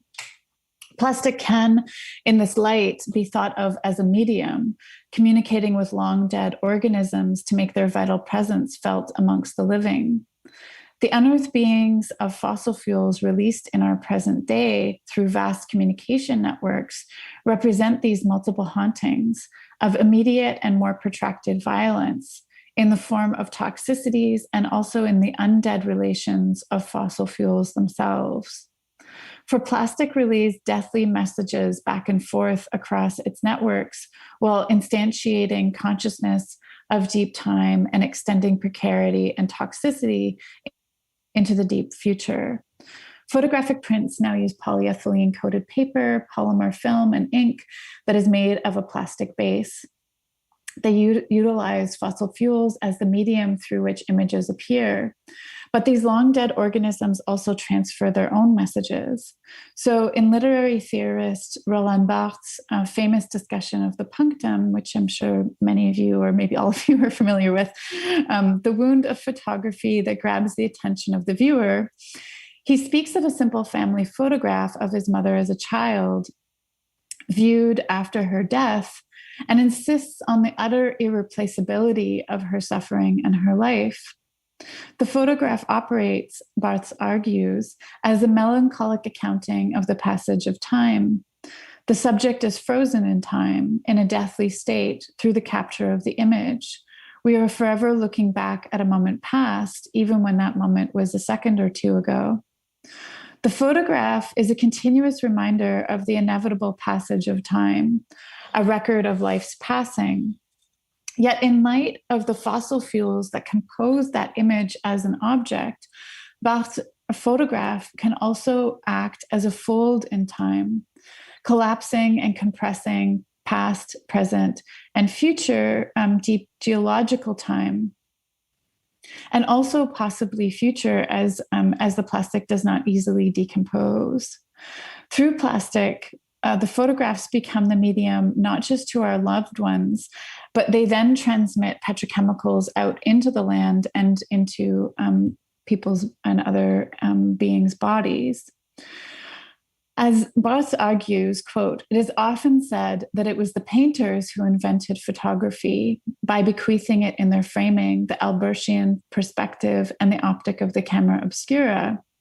I say no, it was the chemists," end quote. By stressing the way in which photography and mass media more generally is thoroughly engineered and the ways that this engineering affects photography's purpose and power, Barth also prompts a consideration of photography's saturation in fossil fuels. So the working class city of Rochester, New York, used to be the home of Kodak factories. Rochester was historically a predominantly white city, but is now quite mixed, with a slowly declining population. The Kodak company closed its doors in 2012 after it failed to make the shift from analog to digital. In its heyday, Kodak was synonymous with photography, and plastic was foundation to the film that it produced. For example, the photographic film Estar was based on a polyethylene terephthalate substrate. Silver was then applied as a photosensitive medium to record light that hits this film. This material process, known as photopolymerization, was developed in 1958 and has been used ever since, at least until the digital revolution overturned ideas about photography itself. So in Rochester, New York, Barth's melancholic analysis of photography can also be read through the carcinogenic and other harmful legacies of the Kodak company. The association of photography with death is, in its now abandoned factories, literal. The images that capture our lives and that metaphorically foreshadow our passing are produced through the chemicals that have foreshortened many people's lives and caused many deaths. Their photographs and film become not only a vector to the lives of ancestors and others who have come before, but also to the legacies of toxicity, which have untold consequences for an indeterminate period into the future. And they also can often skip generations. So a particular generation can be exposed to forms of toxicity, and the forms of harm that might be associated with that might not show up until 1 or 2 generations later. Those billions of stilled memories, Elizabeth Pavanelli writes, quote, "and moving fantasies suddenly had a toxic unconscious. The material after images of those Kodak moments emerged as fibromyalgia, neuropathy, and primary biliary cirrhosis," end quote. And there's lots of documentation about the amount of petrochemicals that were released by the Kodak company and the types of fines that they had to pay in the 1990s, as well as the kind of ongoing effects of that on the bodies of people in the area. So Barth's conflation of death and photography suggests a present moment haunting, the inability for the dead to let the living go. The petrochemicals and the other toxins that were used in the Kodak factories do not simply go away with the closing of the plants themselves. Instead, the petrochemical past haunts the future, continuing to speak through whichever mediums they find, where lively petrochemicals continue to assert their presence. The toxic legacies of photography and cinema refuse to be transformed, remaining in waterways and in the air, transferring the grief of the land, and these fossil fuels were unearthed without their consent through the generations. It is often difficult, if not impossible, to remediate these landscapes. And, when I say this, I don't mean to just be incredibly depressing, but to kind of, really confront the relationship to which we find ourselves, to really be accountable for the types of harm that people like my ancestors have perpetuated on this earth. So instead, they will haunt future generations with imperceptible chemical threat, fading into the background, but transmitting the legacies of those that came before, much as with an old photograph. They will continue to speak through the mediums that are chemical media, extending plastic matter through the reverberations from the past into the future. And of course, they continue this haunting differentially. So, my relationship to petrochemical companies is very different than the artist whose work you see pictured here, Courtney Desiree Morris, and the impacts on her family versus the impacts on mine. So, as friend Moten writes in a poignant critique of the lurking universalism and Roland Barthes' analysis, and the ways that it utterly fails to account for differences within death or within suffering, he writes, quote, "You need to be interested in the complex, dissonant, polyphonic affectivity of the ghost, the agency of the fixed but multiply apparent shade, and improvisation of spectrality, another development of the negative," end quote. What Morris's Solastalgia series does, I would argue, is stage not the suffering of photography, not the ways in which plastic is embedded in those modes of suffering through photography as a chemical media, but that also exceed the chemical media, drawing where the photographs of Mossville are animated with a powerfully material resistance. And here, material is also linked to the maternal in the word matter, or in the word mater, sorry. The use of this chemical media, the photographs that transmit so many messages between the living and dead bodies, animate a powerful act of seeing a disappearance that operates as a kind of abundance. This is an abundance of the power of the ancestors, haunting not just in a negative sense, but haunting as a powerful force, in particular highlighting Morris's relationship to her ancestors, drawing on the power of her grandmother in her resistance to Sassel's erasure of Mossville. It is not just in seeing that the resistance is staged, but in not seeing what is not there in this form of haunting. So if we think of petrochemicals as coming to tell us stories, to communicate their inhuman messages, we might also be invited to think about oil as a kind of grandkin, highlighting the connection of our life force with the lives of those long dead organisms that appear as oil. But these more than human relations have been unearthed and weaponized. These are not easy relations, but rather ones that disturbed multiple boundaries of time, memory, the living, and the dead. Oil could be invited, as anthropologist Zoe Todd asserts, as a reminder of the ancient life that came before ours, that is still a part of us, that makes our lives possible through intergenerational knowledge, through a deep indebtedness to our ancestors and to evolution. Recognizing these long dead organisms, feeling their vibrancy, could be an invitation to a profound sense of interconnection. But these organisms have been unearthed from their resting place without their consent. As Todd writes, quote, "To turn the massive stores of carbon and hydrogen left from eons of life in this place weaponizes these fossil kin, these long dead beings, and transformed them into threats to the narrow conditions of existence, which Blackfoot scholar Leroy Littlebear reminds us that we are bound to," end quote. Instead of an invitation into an evolutionary and intergenerational acknowledgement of the ways that our lives are made possible through the knowledge and creativity of so many others, human and other than human alike, we have turned these potential grandkin against themselves, or at least, certain people have turned these potential grandkin against themselves. They appear as specters, all their compressed time and stores of energy unloosed to wreak havoc on living. In a brilliant article, critical race and indigenous studies scholars Eve Tuck and Siri compared different versions of haunting and ghost stories in American and Japanese films. They note the different versions of They note that in America, the narrative asserts the possibility of appeasement. As long as the protagonist does the right thing, the vengeful ghost will rest at last. Once the innocent hero destroys the monster, balance will again be restored to the world.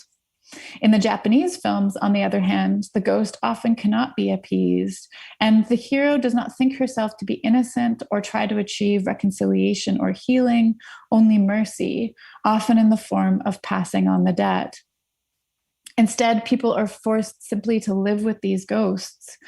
Tuck and Rhee use these two genres of horror films to talk about two different approaches to settler colonialism.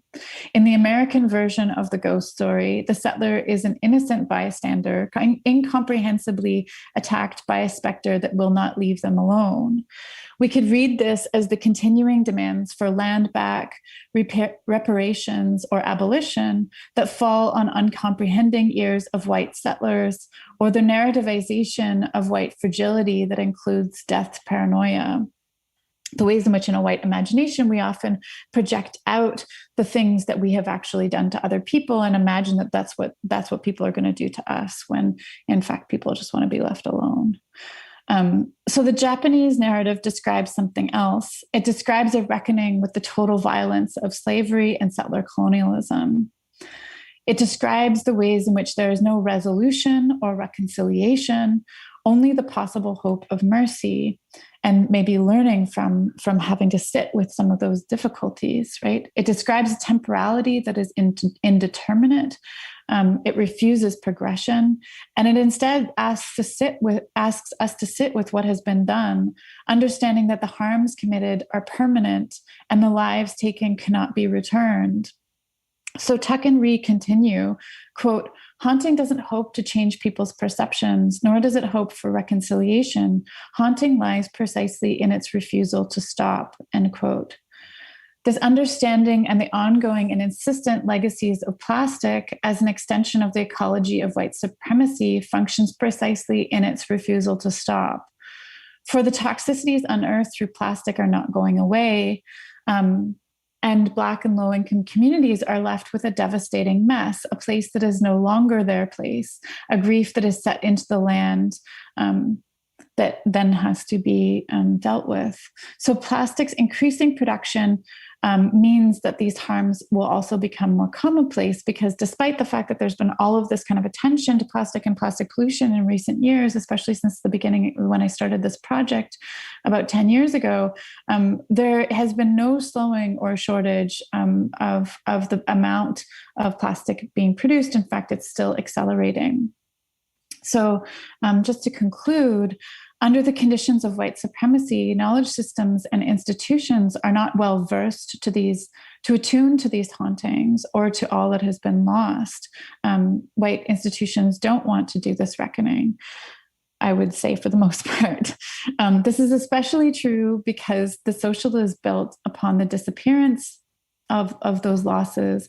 But these memories, these hauntings and losses give us a much richer sense of our present moment and offer a different, I would argue, a decolonial knowledge. For haunting involves a transformative recognition rather than a cold knowledge.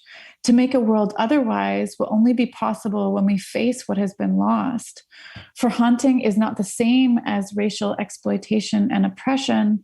It is an animated state where this violence is making itself known. It is a forced seeing, much in the way that I think that Morris's work is asking us to see, sensing, feeling of that which has been repressed, excluded, or forced out. Through the commingling of ancient beings with race and class bodies, this violence comes to the fore as a refusal to stop.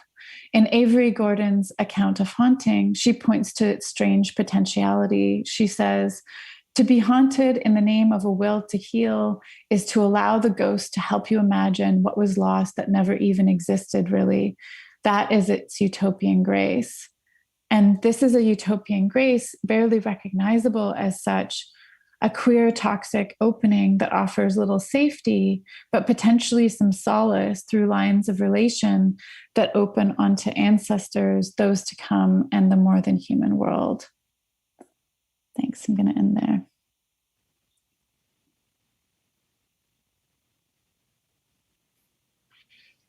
Thank you so much, Heather. That was brilliant. That was so thought-provoking, and it resonates all texts and ideas from the last 7 years of texts and conversations we had. Thank you so much. There are so many thoughts. If I just go before we talk and have questions, I found it very interesting that your starting point is art and your starting point is image making. So it's actually a sort of non-language oriented heritage, as if to show. And also the two images that you showed, and I guess that's a strategy of Desiree Morris that are, of course, there are without humans. And so this is a sort of a dystopian landscape. And so, I really liked how you started with the idea of solastalgia and unfolded then the idea of environmental racism and extractivism. Maybe this is a term I would also like to know more in a little while, in a little moment. But just my impromptu ideas while you were going through your talk. Maybe we can also talk a little bit more about the loss of place in place, which I find very phenomenological. Thinking about migration, or actually is sort of an inner migration, or is it a historical migration? Is there a temporal scale change going on? And then I found it interesting, could we say that, is it in a way of embracing necropolitical approach of plastocriticism, in a way of embracing death, to let go, to restart, is also like a maybe philosophical approach that I found as a meta level in your talk and in your thoughts today. And then this, and I liked very much how you presented to us the multi-layeredness in the photographies of Morris. So I see a self-referential act, which would be also very near to Bart. So she talks about photography and silver gelatin, all the chemical processes and materials that you are listing. And I think from today on, I look at the cultural education and we all live through film, and how did we educate totally differently? And I think we have to step aside from it. So I find, just if you allow me to say that, I found it very fascinating how the multi-layeredness of photography in her work, and how you use it actually to also like to create images to your theory. Maybe later on, I'd like definitely in our talk to talk about careering toxicity, because there's like an earlier text I love so much, but maybe I keep it to that. Yeah, do you want to maybe go more into this loss of place in place? Yeah, I mean, I think that's such so this idea of loss in place, I think comes from many, many different directions. A couple of places, obviously, is this term solastalgia. Another one is Anne McClintock. She talks about this. But then I think also you can think about the entire project of settler colonialism as the loss of place in place, right? So when colonists came to the lands that I'm situated on, in North America, the entire project was to remake the land, right? And that has been an incredibly successful project. The land here doesn't look anything like what it would have looked like otherwise, which isn't to say that there weren't, vast civilizations and lots of, agriculture and gardening and all that kind of stuff, but it's a different orientation. And so, the real project of settler colonialism is precisely to do this kind of like work of damming, of forestry, of all of these things, right? I mean, we can even think of the entire Earth undergoing this process at the moment where, the worlds that we live in are unrecognizable to us. I think a lot of us have this experience. I was back in the place where I grew up earlier this year. I had the very good fortune of being able to go there. And it was shocking to me because I was there in late January and the river hadn't yet frozen over. And in, the 25 years that my family has lived in that location, that has never once happened. It's never been that late before. And I think everybody has these stories now, right, of the ways in which the place that you were deeply familiar with all of a sudden looks completely unfamiliar. And I would argue that this is, Kyle White argues that this is the very project and aim of settler colonialism. Also, somebody like I.L. Weisman would also argue the same thing, that settler colonialism is actually about changing the land and the territory. It is this kind of loss of place in place, because when you do that, it's an incredibly effective way of undermining people's relationships to the land and underlining systems of governance that go along with that. So it's an incredibly effective strategy, but you can see how obviously destructive this is, and how this has like really gotten us into a terrible, terrible place. And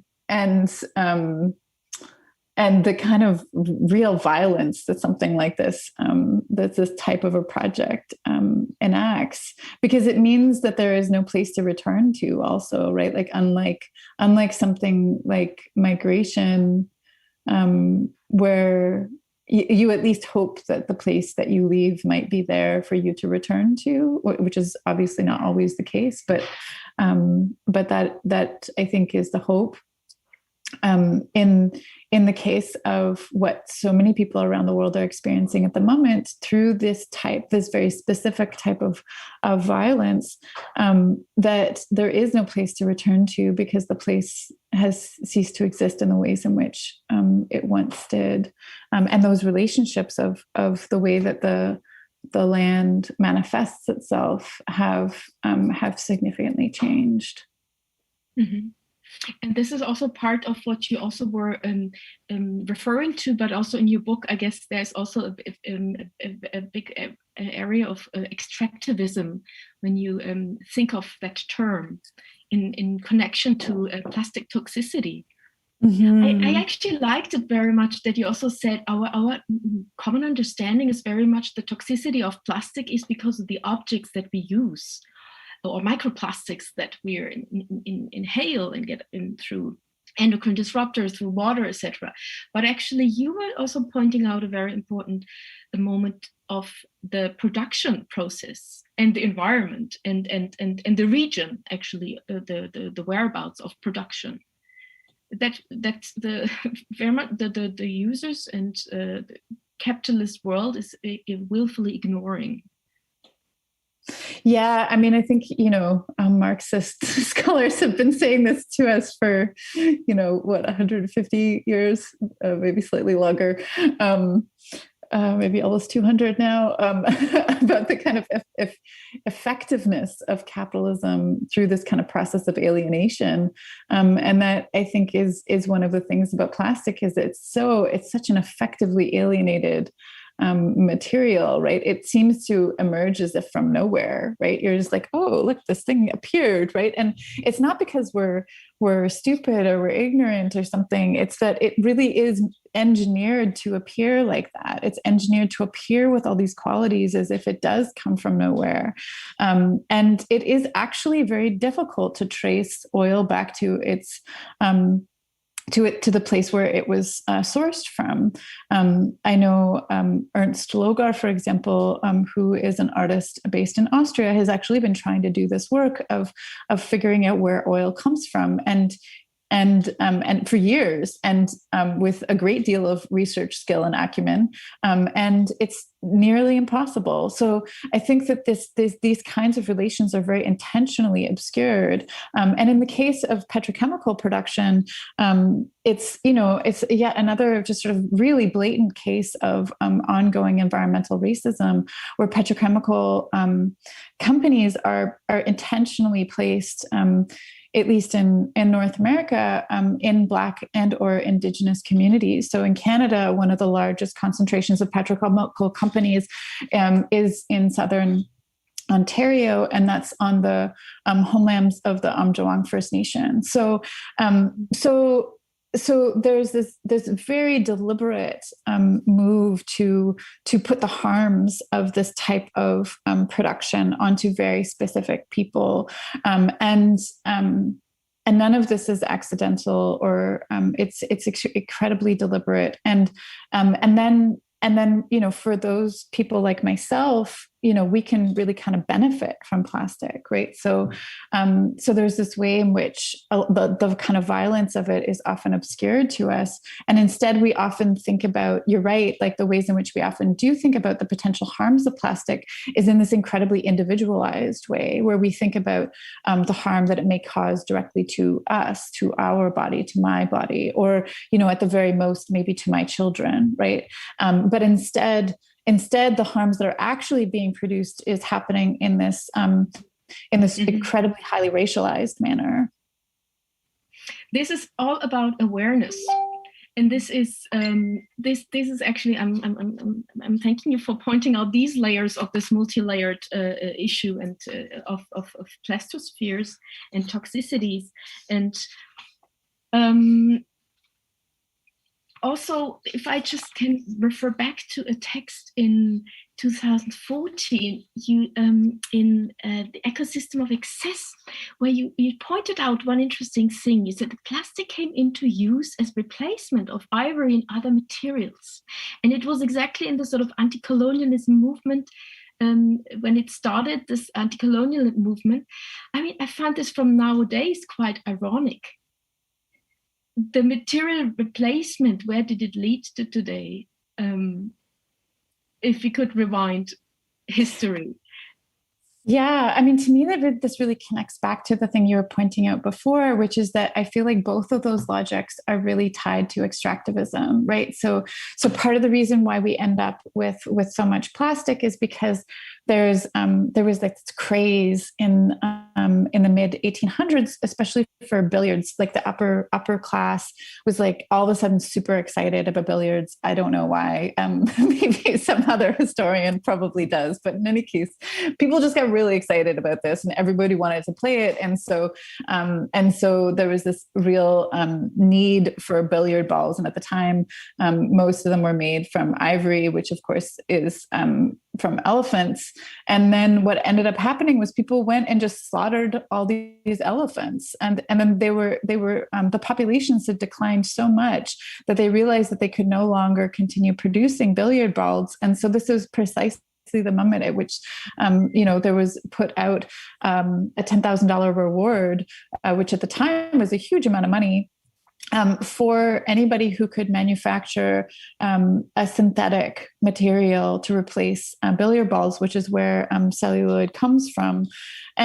But you can see the logics of extractivism haven't changed, right? They've just shifted, right? So on the one hand, there's extractivism of animals, and then it moves to a different type of extractivism, which is the extractivism based on fossil fuels, right? And based on these newly emerging oil fields. So which does different types of harm, but continues to be extremely harmful to the world and also to animals like elephants. So, I think that this kind of framework of extractivism, which is really a framework that comes from Latin American scholarship, to describe the commodification of the earth, is really helpful in terms of understanding the commonalities or the ways in which we really haven't kind of moved or shifted at all.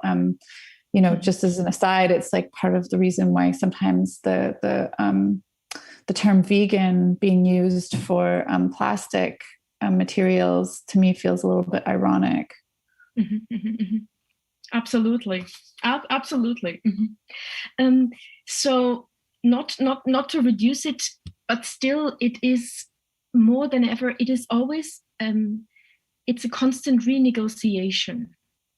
And I find this fascinating from also the journey that you do in the research of plastic, coming now to the production, and but also from the queering toxicity. If you allow me, I'd like to go there a little bit, and maybe I'd like to share with you my take to how I came to this wonderful text, Toxic Progeny, the Plastosphere and Other Queer Futures.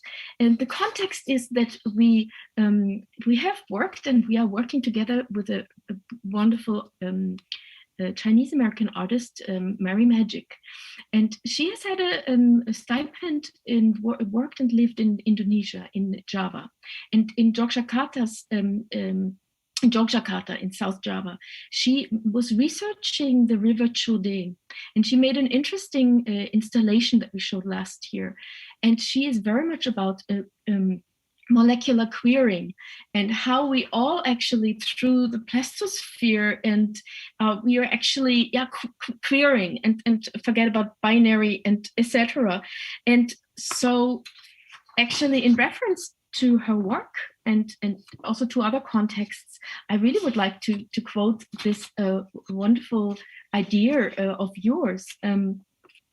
So that when you noted that toxicity, and I want to read it, forces us to reveal the ways in which we are multiply composed of plastic, of toxins, of queer morphologies, in seeking to refashion the molecular structure of organic and inorganic compounds. We believed so much in our own hybris that we seemed surprised to encounter negative consequences. But so many of us already know that this is a fantasy that can no longer be sustained. I find this so interesting in a way. To put it in a nutshell, is it that you say embrace plastic? I don't think I would say embrace plastic because I think I want to, I very much do not want to let chemical companies off the hook. Sure. But I think what I would say is that we need to learn to embrace the world as it is. And the world as it is at the moment is a world that is saturated in petrochemicals. And so, because I think that for me, what feels much more harmful, and what really I feel like is subtending some of the philosophical assumptions that allow plastic to exist in the first place, is this willful desire to barricade ourselves off from the earth, right? So there's this real desire in Western culture, and this kind of links back to what you were saying before about death, where we want to deny that death exists, right? We want to extend our lives indefinitely. We want to really create these barricades or seals of safety and purification, and all of this stuff, instead of actually just doing the work of really engaging with the earth, right? And really developing robust systems of relationships with the earth as it is, right? And it's not that, obviously there's all kinds of things in the earth that will kill us, right? It's not that the earth is some happy utopic place that is easily negotiated. It's just that those fantasies of barricade, I feel like, is part of what has really gotten us into this mess. And so the only way I see for us to get out of it is to embrace the world as it is. And one of the things that is happening in the world is this kind of queer morphology because of the saturation of petrochemicals. And to me, that seems like an opportunity to then really reevaluate some of the norms of how we think about gender and how we think about sexuality. And that seems like, we don't want to just skip over those opportunities just because they might be coming from a negative place. So there's a ways in which I think we have to hold these two things together, even if they might appear contradictory to begin with. Mm-hmm. Talking actually about raising awareness and knowledge production. We have talked earlier about art and science collaborations and what we can do, right? Even going out and maybe in the context of citizen science. And here at Art Laboratory Berlin, we've had microplastics workshops to raise awareness how much it is around us. not to say in us. And we were building density columns, DIY measures to raise awareness without going into the Ivy Tower and going into academic labs, but just kind of have the knowledge here and share it. Although, of course, on a very low scale. Do you want to tell us a little bit about Synthetic Collective and how that might be also related to the theme of tonight? Yeah, sure. So I should say also that like there's like the work that you guys are doing with Art Laboratory Berlin is like, you know, such really incredible work and kind of digging into these questions and in really bringing these bringing the kind of fields of art and science, which I think really kind of can generatively constitute each other together, and that's not always an easy thing to do. So it's really incredible that you guys have this rich knowledge of how to do that. And also to say that there's some really incredible examples of this kind of citizen science coming from places that have been most affected by these kinds of petrochemical industries. So, for example, the Louisiana Bucket Brigade is an incredible citizen science project that does precisely this in terms of measuring levels of toxicity in communities, really empowering just kind of everyday people to be the people who are monitoring. Same thing with the Amjuang First Nation, Michelle Murphy and her collaborator, Sarah Gray. They both have been doing incredible citizen science work there as well. And so maybe in part inspired by some of these other projects, I've been working with a team of artists and scientists for the past 5-7 years or so. Also, I should also mention Max Barnes' lab, the CLEAR laboratory in Newfoundland, who's been really kind of at the forefront of rethinking protocols around science and protocols around citizen science to really investigate widespread pollution and toxicity. So with the kind of help of really delving into a lot of these other projects, we've been really wanting to look at microplastics in the Great Lakes region in North America. So, you know, the Great Lakes region is one of the largest freshwater systems on Earth.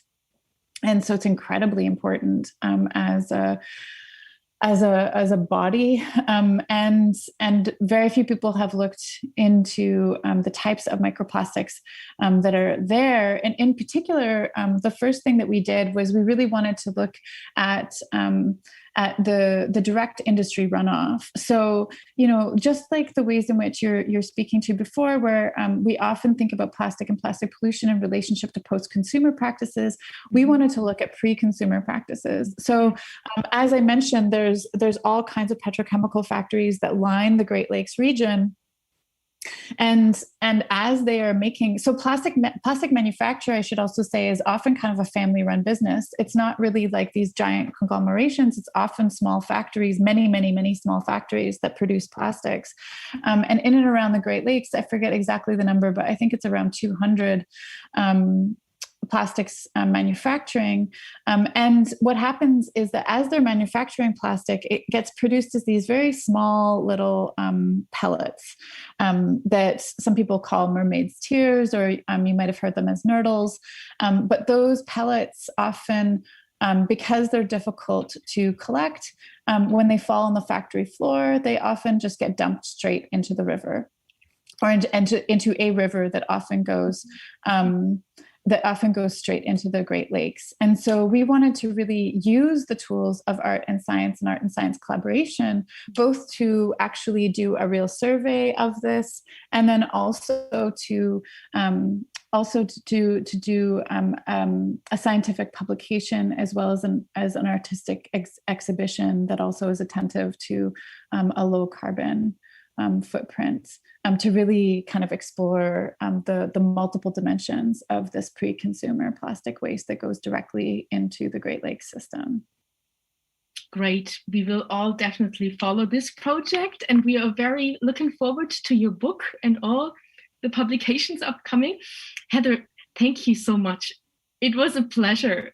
And I guess everyone else had also pleasure to listen. I guess now I will hand over to Daphne, and I'm sure whoever wants to come in contact or has questions that would be over EMAF, put questions after the fact to Heather. This is always possible. And I thank so much, Heather, and I actually mute myself now. Thank you. Thanks so much, Regine. Yeah, thank you both. Thank you very much, Heather, for this wonderful and rich in content talk about petrochemical legacies, something most of us do not think about. And I think it raises a lot of awareness, such an approach. Thank you, Regine, also very much for unfolding the talk in such a great way and opening up to so many different directions. Yeah, thank you for the wonderful discussion also. I wish you both a beautiful evening or day, depending where you are. And yeah, for our audience, I would say that we will continue tomorrow with 2 events, again at 5 and at 7. Goodbye to all. Thank you. Thank you so much.